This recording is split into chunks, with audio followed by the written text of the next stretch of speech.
नमस्कार मित्रांनो, आपण पाहतात Ashish More mobile YouTuber channel.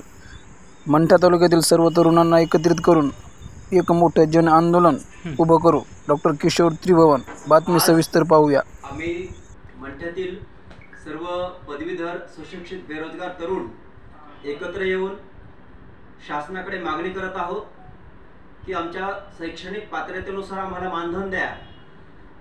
जे विद्यार्थी आहेत त्यांच्या अडकलेल्या शिष्यवृत्त्या तत्काळ त्यांच्या खात्यामध्ये जमा करा आणि जे बेरोजगार तरुण आहेत त्यांना स्वतःचा व्यवसाय तयार करण्यासाठी निर्माण करण्यासाठी बँकांना लवकरात लवकर अर्थसहाय्य द्यावं याचा आदेश मुख्यमंत्र्यांनी द्यावं। तसेच जे कौशल्य विकास योजना आहे ती कागदोपत्रीच न राबवता ती प्रॅक्टिकली 100% राबवावी ही एक आमची मागणी आहे।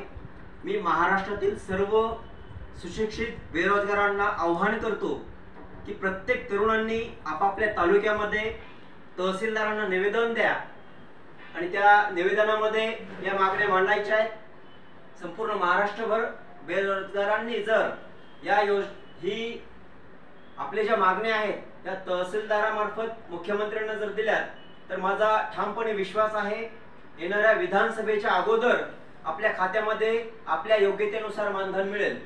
त्यासाठी मी पुन्हा एकदा आवाहन करतो, संपूर्ण महाराष्ट्रभर सर्व सुशिक्षित बेरोजगारांनी एकत्र या आणि आपल्याला ज्या धर्तीवरती महाराष्ट्र शासनाने लाडकी बहीण योजना इतके तत्काळ आणि फास्ट मध्ये राबवली तेवढ्याच ताकदीने आणि तेवढ्याच तत्काळ आपल्या पदवीधरांनाही मानधन मिळेल ही आपली ताकद दिसेल।